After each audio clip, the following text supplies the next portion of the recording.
Hello and welcome to our video series which sees me, creative head editor Amanda Nottage, joined by leading Wella creatives from across the industry for a good old chat.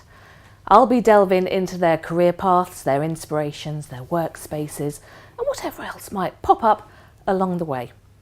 Now joining me today is Wella Professionals colour creative Clayde Baumann, who is also global colour director, don't you know, at D&J Ambrose. Clayde, hello. Good morning, Amanda. So the first question I have for you today, Clayde, relax, you look slightly nervous, sorry. just relax, there we go. I don't bite. Odd. What would you say first excited you about hair, about colour, that made you think, yep, hair colour, that's for me, that's my life now? Well, that goes back, I think, to when I decided I wanted to be a hairdresser. And I was 18 years old. Okay. I had just finished high school, or well, shall I say I was about to finish high school and getting ready for my prom. And my career path was big on my brain. What was I going to do? And I actually went to go have my hair done for my prom. And I was sitting watching a hairdresser interact with a client. And I was there for about 45 minutes, but there to sort of see the end result come to fruition. And I think what really excited me about the industry is the ability or the power of the colorist or stylist to completely change a person. And I'm not just talking about their finished image, but their mood, who they are, their persona, their personality. I think we don't realize as colorists and stylists how much power we actually have. And what was it, would you say, about hair colour that really grabbed your attention? I'd say about 4 years into my career, I decided to enter competitive hairdressing, and I entered an award. And it was that journey really where I got to see how colour has so many facets to it. There is the commercial side, which I do absolutely love, but I think competitive hairdressing and competitive colouring is really what grabbed me. Apart from people, what do you need around you to work creatively?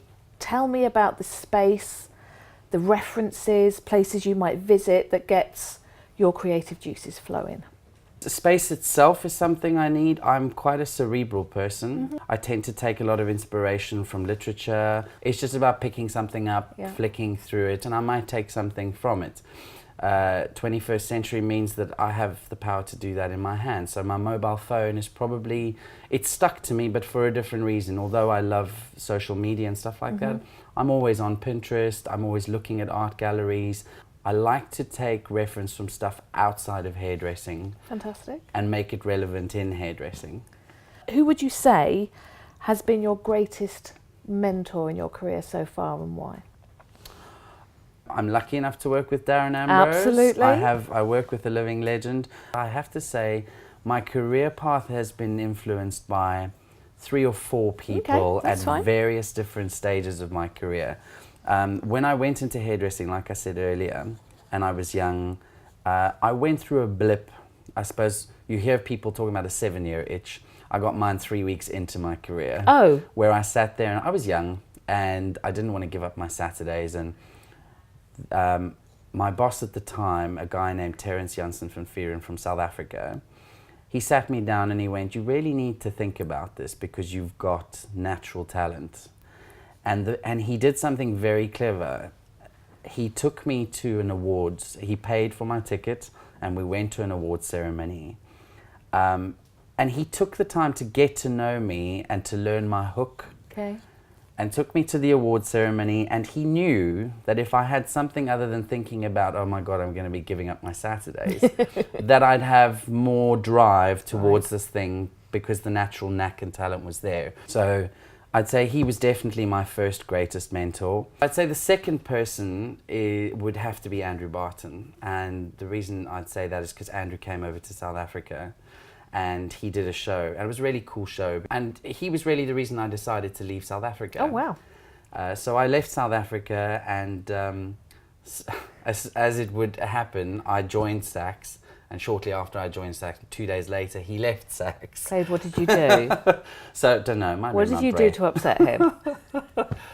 So, and then of course, after Andrew, and still currently, is very definitely Darren, and Darren's been amazing in that I think it takes a very special person to to, like I said with my first mentor, to realize that there is something special there where someone else can't see it and grow it. Right. I think it's very important for a mentor to be sage, less sage on the stage and more guide on the side. Oh, I like that. Someone who is next to you, who can see what you're trying to do, and then just mentor that rather than creating a carbon copy of themselves.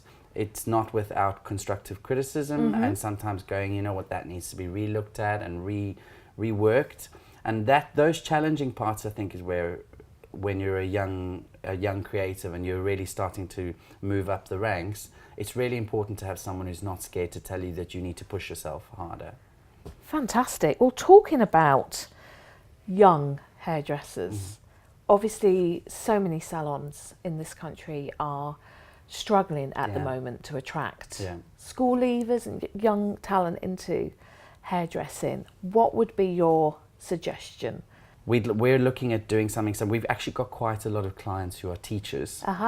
And Darren and I are looking at taking a couple of Mondays out in 2019 and going and doing a recruitment drive in schools.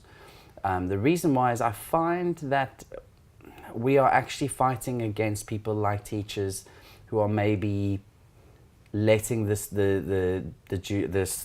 students know that they might potentially not be able to make a lot of money or be very successful. And I think we've got to go and combat that. If we want to see our industry grow and thrive. We'd be remiss to not think that you have to dangle a carrot. There has to be, the passion will come, and those who have the natural passion and ability to do hairdressing, it'll come. But it's the whole, if you build it, they will come. So you've got to go, well, there is lots here to be gained. There's travel, there's a job opportunity, there's money, all that kind of stuff. Varied and so exciting. Yeah. That perhaps that isn't clearly communicated. I don't think it is.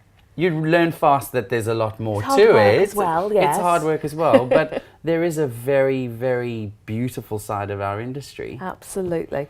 Now, alongside the stage work and the work you're doing in the salon, you are an award-winning colourist as well. What is it about the competition side of hairdressing and entering competitions that really floats your boat? Obviously, the kudos is the main thing. You do it because you want recognition. I think, and the reason I like entering the trade-related competitions more is because there's no one else's opinion that's more important to me than my peers. I value their opinion. I was about to ask you, I get the sense that perhaps you might be your own worst critic? Probably. A bit of a perfectionist? Yeah, definitely. A piece of advice I'd probably give to any good competitor is get good at losing, because it's the resilience and the ability to go, right, well, what does that mean? Let's put that aside, because what I really should be focusing on now is the next competition. Now, when you are approaching a project, a collection shoot that you are leading, you're in charge of, it's your work, where does your mind need to be? What place do you need to be at to be in total control of that project and to get the end result that you need? Or is it that you have to be flexible, I guess, and react to what happens on the day? No, I think for me preparation is very key. Okay. I do need to prepare. I think it's a bit of both. I think preparation before, and then also again knowing that you need to be flexible on the day. So you have a general idea of what's going to happen, but you need to be prepared for all eventualities. I entrench myself in that theme. You are a method hairdresser. Method hairdresser. Wow. Very much so. I think it's very important to adopt all the characteristics of whatever the campaign is that you've been given. If it's, for example, a Wella product, when we went to Finland to shoot a campaign 2 years ago, and it was for one of their brands called Illumina, and the whole key thing about Illumina is that it is a sheer color, it's translucent, it gives luminosity. Well, the agency who put the campaign together decided to take us to Finland in the autumn when the light takes on a very strange quality and you get like that weird twilighty autumn winter haze, and it's beautiful to behold. But that really set the tone, and all I kept chanting in my head was the whole theme of light being precious, and all the connotations with light being gold or money-like or special or beautiful, and so that was my whole thing that dictated what I was going to do to create the colour behind that collection. Fantastic. Now, you've chatted about the profound impact sitting in the hairdresser's chair had on you at a young age. You chose hair as a career because of it. I would like to ask you, how can we as hairdressers, as an industry, do better for our clients when there is the temptation of cheaper mobile hairdressers that you can get to come to your home? You know, the bill can be expensive in a salon if you're having the works. What can we do to prove it's worth a client's time and money to come in and see hairdressers in the salon? So I could fire off hundreds, but Come I'm on going then, hit me with it. I'm going to focus on two. Okay. I think the first and the most important one, and I think with the advent of social media and this sort of massive social media culture now, is the depersonalization of our industry.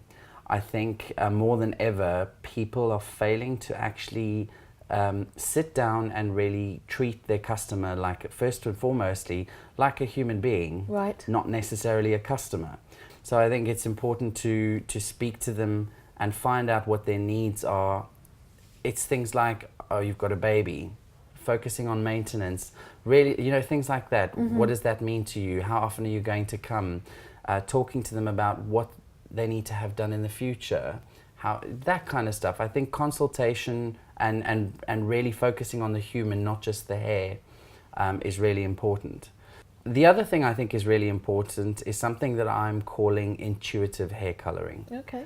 I think that after the 2008 depression, we had this whole need to, again, because we wanted our industry to survive, you had the advent of balayage. And what happened was, for the first time in a long time, people were just having a single technique smacked onto their hair, irrespective of whether or not it suited them, because what we were trying to do is save the industry, come up with something that was fairly low expense. Customer only has to come in 4 times a year. And I feel like we're really trying to jolt out of that, which is fine. But what we need to do is almost go back to, if you had in the 90s and the early noughties, hairdressers really focusing on crafting a look for a customer. So yes, of course, you do your consultation, then based on what the client needs, you establish what you're going to do. But I feel like we need to really fine tune that and handcraft and detail a technique and bespoke make it for that customer. And I I think a general air of making sure that your client feels like she is valued. And it's not just about her money, it's about the person. Fantastic. Now, what skill would you say that you have learned that has been most valuable to you that isn't hair related? What I really find valuable is the power of silence. Okay. Is learning when not to talk and when to actually listen.